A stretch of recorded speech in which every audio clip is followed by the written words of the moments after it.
Tirem essa menina daqui imediatamente.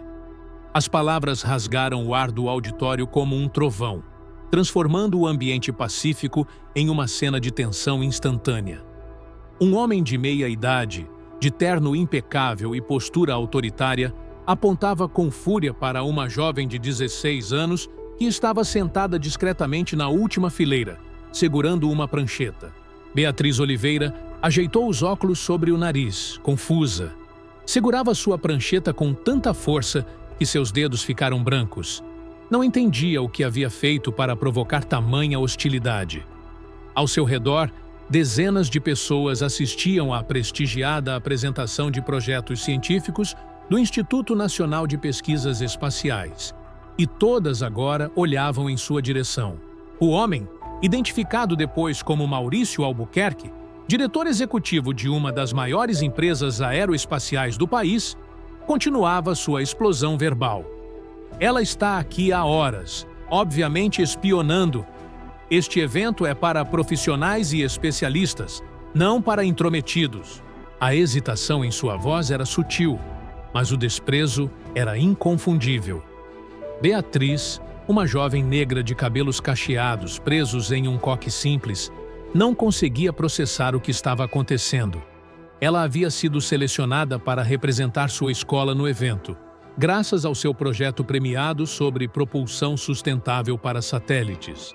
Sua professora havia insistido para que ela viesse, apesar de sua timidez. Maurício já havia pegado o telefone e chamava a segurança. Sim, há uma pessoa não autorizada no auditório principal. Parece estar coletando informações. Melhor enviar alguém imediatamente. Sua descrição estava repleta de preconceitos disfarçados de preocupação. Enquanto isso, Beatriz permanecia imóvel na cadeira, seguindo o conselho que sua mãe sempre lhe dera: manter a calma e as mãos visíveis em situações de conflito. O medo crescia em seu peito, mas ela se esforçava para controlar a respiração. Minutos depois, 2 guardas de segurança entraram apressadamente no auditório. Todas as atenções se voltaram para Beatriz. A tensão no ar era palpável. Ela sabia que precisava ser cuidadosa. Levantou-se devagar, com as mãos ainda segurando sua prancheta, e tentou explicar. Senhores, sou estudante convidada. Estou representando o Colégio Cientistas do Amanhã. Não estou fazendo nada errado. Mas os seguranças pareciam pouco dispostos a ouvir. Maurício tomou a dianteira, gesticulando e apontando com veemência. Ela estava aqui sozinha, anotando informações confidenciais. Pedi que se retirasse, mas se recusou. Sua voz soava como a de alguém convencido de estar salvando o dia. O chefe da segurança, um homem corpulento identificado pelo crachá como Silva, pediu os documentos de Beatriz. Ela tentou mostrar seu crachá de participante, mas antes que pudesse explicar mais, um som diferente interrompeu o momento. O eco firme de saltos no piso de mármore. Passos determinados que se aproximavam rapidamente. Uma mulher alta, de porte imponente e andar decidido, entrou no auditório. Renata Oliveira havia chegado. Vestida com um terno azul marinho e cabelo impecavelmente preso em um coque baixo, caminhava com a autoridade de alguém acostumada a comandar situações de alto risco. Mas desta vez, não era um caso jurídico que exigia sua atenção. Era algo muito mais pessoal. Enquanto os seguranças e Maurício a observavam perplexos, Renata ignorou completamente o homem e dirigiu-se diretamente a Beatriz. Está tudo bem, filha. Sua voz era firme, mas cheia de preocupação. Beatriz assentiu lentamente, mas o alívio em seus olhos era evidente. Sabia que sua mãe não só a protegeria, mas também resolveria toda a situação de maneira exemplar. Maurício, que inicialmente parecia atônito, recuperou rapidamente seu tom de superioridade. Quem você pensa que é para interromper assim? Está claro que essa garota estava causando problemas, e eu só... Renata ergueu a mão em sinal para que ele se calasse. Seu olhar penetrante fez Maurício estremecer, as palavras morrendo em sua garganta. Sou Renata Oliveira, começou, virando-se para os seguranças e falando com uma calma que contrastava com a tensão do ambiente. Diretora do Instituto Nacional de Astrofísica e membro do Conselho Nacional de Ciência e Tecnologia. E esta, apontou para Beatriz, é minha filha, uma das vencedoras da Olimpíada Nacional de Ciências, convidada oficialmente para este evento.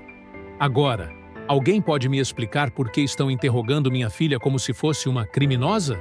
Os seguranças ficaram imóveis, como se o chão tivesse sumido sob seus pés. Silva pigarreou, tentando ganhar tempo para formular uma resposta. Senhora, recebemos uma queixa sobre comportamento suspeito e... Comportamento suspeito? Interrompeu Renata, com a voz cada vez mais aguda. Tomar notas num evento científico é considerado suspeito agora? Enquanto Silva tentava responder, Maurício, ainda apegado à sua postura de bom cidadão, voltou a intervir. Eu só estava tentando proteger a propriedade intelectual das empresas presentes. Este auditório não é lugar para... Titubeou, mas o significado implícito em suas palavras era claro. Renata virou-se lentamente para ele, com os olhos brilhando de indignação. Não é lugar para quê? Para jovens cientistas negros? Porque é exatamente isso que você está insinuando, e eu não tolerarei tal coisa. O silêncio que se seguiu foi ensurdecedor. O olhar de Maurício começou a vacilar, e ele tropeçou nas próprias palavras ao tentar justificar-se. Não, eu não quis dizer isso. Renata deu um passo à frente, sua presença dominando completamente a cena. Quando você decidiu chamar a segurança baseando-se unicamente na aparência dela, não estava protegendo nada além do seu próprio preconceito. E é exatamente esse tipo de comportamento que transforma jovens talentos em vítimas de discriminação. A multidão que se formara em torno do incidente estava completamente atenta. Alguns começaram a gravar com seus celulares, capturando cada palavra. Era evidente que Renata não estava apenas defendendo Beatriz, mas também educando todos os presentes sobre o impacto destrutivo do racismo. Enquanto Maurício parecia cada vez mais desconfortável, Renata voltou-se para os seguranças.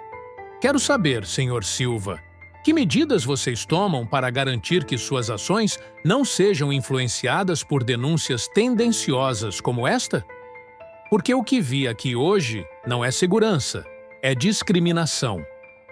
Silva, visivelmente constrangido, respondeu hesitante. Seguimos os protocolos, senhora.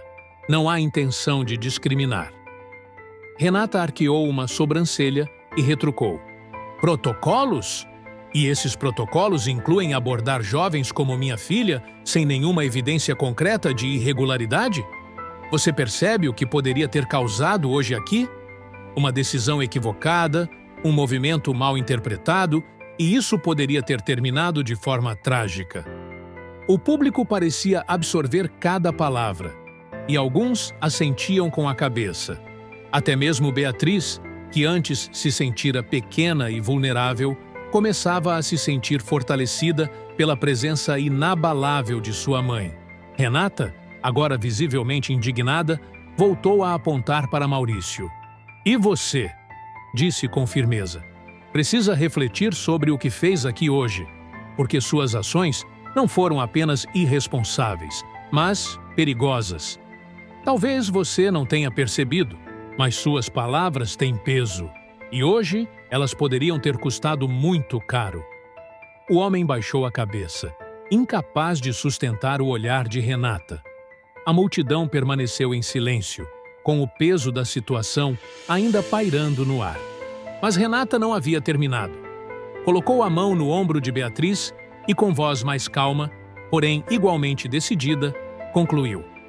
Isso não vai terminar aqui. Vou garantir que mudanças sejam feitas, tanto para prevenir situações como esta, quanto para educar aqueles que precisam. Renata não perdeu tempo. Depois de assegurar-se de que Beatriz estava bem e de repreender Maurício na frente de todos, sabia que precisava agir para que este incidente não fosse apenas mais um caso de preconceito varrido para debaixo do tapete. Senhor Silva, começou com um tom autoritário, mas controlado. Quero todos os detalhes do chamado que recebeu, a gravação, o relatório.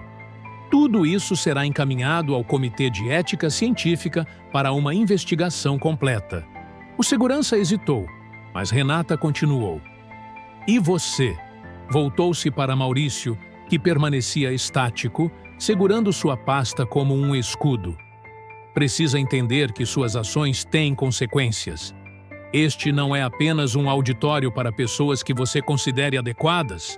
Este é um espaço científico público, e minha filha tinha todo o direito de estar aqui. Sua falsa acusação poderia ter terminado muito pior, e não vou deixar que isso passe despercebido. A multidão observava em silêncio, absorvendo cada palavra. Alguns começaram a cochichar entre si, e era evidente que a opinião pública estava do lado de Renata. Maurício, por sua vez, parecia diminuir a cada momento, incapaz de sustentar o peso da situação que havia criado. Eu só estava preocupado, murmurou finalmente, com voz fraca e trêmula. Não me parecia certo. Renata deu um passo à frente, com o olhar fixo. Preocupado com uma estudante tomando notas? Ou era a cor da pele dela que o incomodava? Porque, francamente, nada no comportamento da minha filha justificava sua reação. Nada. Maurício negou com a cabeça, mas não disse mais nada. Parecia incapaz de rebater a força e a lógica das palavras de Renata. Enquanto isso, Beatriz, ainda processando tudo, observava a multidão ao seu redor. Havia uma mistura de olhares, alguns de curiosidade, outros de simpatia e alguns claramente desconfortáveis com a cena. Sabia que sua mãe estava lutando por ela, mas também sentia o peso de ser o centro das atenções. Renata voltou-se então para a multidão. Para todos que estão assistindo, quero que saibam que situações como esta não são raras. Jovens negros enfrentam isso todos os dias. São julgados por sua aparência, criminalizados sem motivo, e às vezes essas interações terminam tragicamente. Isso precisa acabar. O silêncio foi quebrado por alguns murmúrios de aprovação. Uma mulher de meia idade que estava na primeira fila da pequena multidão assentiu. Ela tem razão, disse com voz firme. Já vi coisas assim antes. Alguém precisa falar. Renata agradeceu com um aceno de cabeça e voltou a concentrar sua atenção nos seguranças. Espero que todos tenham aprendido algo hoje. A cor da pele de uma pessoa não deve definir como ela é tratada. E garanto que não descansarei até que mudanças reais sejam feitas, tanto nesta comunidade científica quanto fora dela. O impacto de suas palavras foi evidente. Os seguranças começaram a recuar, claramente conscientes de que a situação já não estava sob seu controle. Maurício tentou sair discretamente, mas Renata o chamou novamente. Não tão rápido, disse com voz firme. Gostaria de falar com você em particular. Maurício ficou a contragosto e a multidão começou a se dispersar. Renata conduziu Beatriz para fora do auditório, não sem antes dirigir-se novamente aos presentes. Não deixem que situações como esta passem despercebidas. Gravem, denunciem, eduquem aqueles ao seu redor, porque a mudança começa conosco. Assim que chegaram ao corredor, Beatriz finalmente quebrou o silêncio. Mãe, você acha que ele realmente vai aprender alguma coisa com isso? Sua voz estava carregada de emoção, uma mistura de esperança e dúvida. Renata olhou para ela enquanto caminhavam lado a lado. Não sei, Beatriz, mas o que sei é que o mundo só muda quando as pessoas não se calam. Hoje você foi vítima, mas também a voz que deu início a algo maior. Nunca se esqueça disso. Elas deixaram o prédio, mas o impacto daquela cena continuaria reverberando. Renata sabia que aquilo era apenas o começo. Tinha planos, e nenhum deles envolvia deixar que Maurício, ou a segurança saíssem impunes. Naquela noite, quando chegaram em casa, Renata sentou-se à mesa da cozinha com seu laptop e começou a redigir um relatório detalhado do ocorrido. Cada palavra era cuidadosamente escolhida, porque sabia que não estava lutando apenas por Beatriz, mas por todos os jovens negros que alguma vez foram vítimas de preconceitos injustos. Enquanto isso, Beatriz subiu ao seu quarto, mas não conseguia dormir. Repassou os acontecimentos em sua mente, sentindo uma mistura de alívio e revolta. A presença firme de sua mãe na situação a havia protegido, mas sabia que nem todos os jovens negros tinham tanta sorte. Ficou olhando para o teto, perguntando-se como poderia mudar as coisas. Na manhã seguinte, Renata telefonou para a diretoria do instituto. Como cientista renomada, sabia que poderia encontrar resistência, mas estava determinada a garantir que a falsa denúncia de Maurício fosse levada a sério. Para ela, não se tratava apenas de Beatriz, mas de responsabilizar aqueles que perpetuam preconceitos. Alguns dias depois, Renata recebeu uma ligação. Dakota Oliveira, sou da diretoria do Instituto. Gostaríamos de conversar sobre o incidente do auditório. A voz do outro lado soava hesitante. Renata aceitou a reunião e compareceu com uma postura imponente. Na reunião, o diretor-geral, visivelmente desconfortável, tentou minimizar o ocorrido. Doutora Oliveira, acreditamos que tenha sido um mal-entendido. O senhor Albuquerque estava apenas tentando proteger informações sensíveis. Renata interrompeu imediatamente a justificativa. Proteger do quê? De uma estudante tomando notas? Esse tipo de desculpa só perpetua o problema. Ela exigiu fatos, não palavras. Quero treinamento obrigatório sobre conscientização racial para todos os funcionários e uma revisão das políticas de aceitação de denúncias baseadas unicamente em suspeitas. Além disso, Renata apresentou formalmente uma queixa contra Maurício por falsa denúncia. Enquanto isso, a história começou a ganhar atenção nas redes sociais. Testemunhas presentes no auditório haviam gravado o incidente e os vídeos se tornaram virais.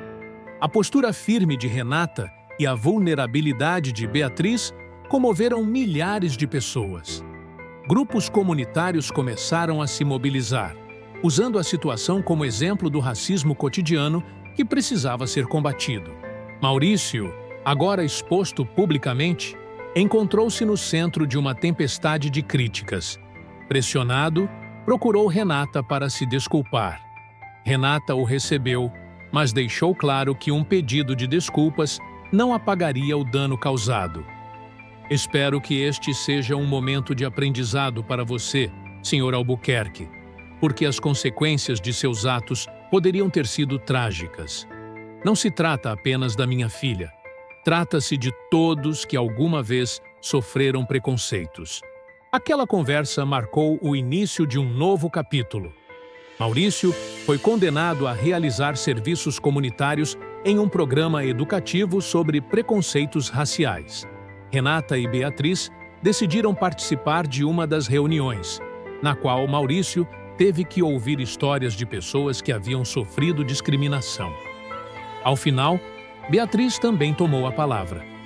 Sua voz era firme, mas carregada de emoção.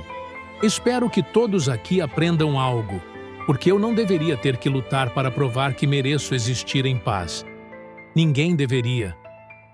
O impacto foi profundo. Maurício chorou, prometendo mudar sua forma de pensar. Beatriz viu isso como um pequeno passo em uma luta maior. Com o tempo, começaram a surgir mudanças. O Instituto adotou as medidas exigidas por Renata, e a história inspirou outras instituições a fazer o mesmo. Beatriz, agora mais confiante, começou a participar de debates escolares sobre igualdade, usando sua experiência para educar outros jovens. Você transformou algo doloroso em uma plataforma para a mudança, disse-lhe Renata durante um jantar em família. Estou muito orgulhosa de você. E assim, uma simples tarde no auditório, tornou-se o catalisador de algo muito maior. Renata e Beatriz sabiam que ainda havia muito a ser feito, mas também sabiam que cada pequena vitória era um passo na direção certa. Se esta história tocou você e fez você refletir, não se esqueça de curtir o vídeo, compartilhá-lo com seus amigos e comentar o que achou. Histórias como esta nos lembram o poder de enfrentar o preconceito. Inscreva-se no canal para acompanhar mais histórias que desafiam e inspiram. Nos vemos no próximo vídeo.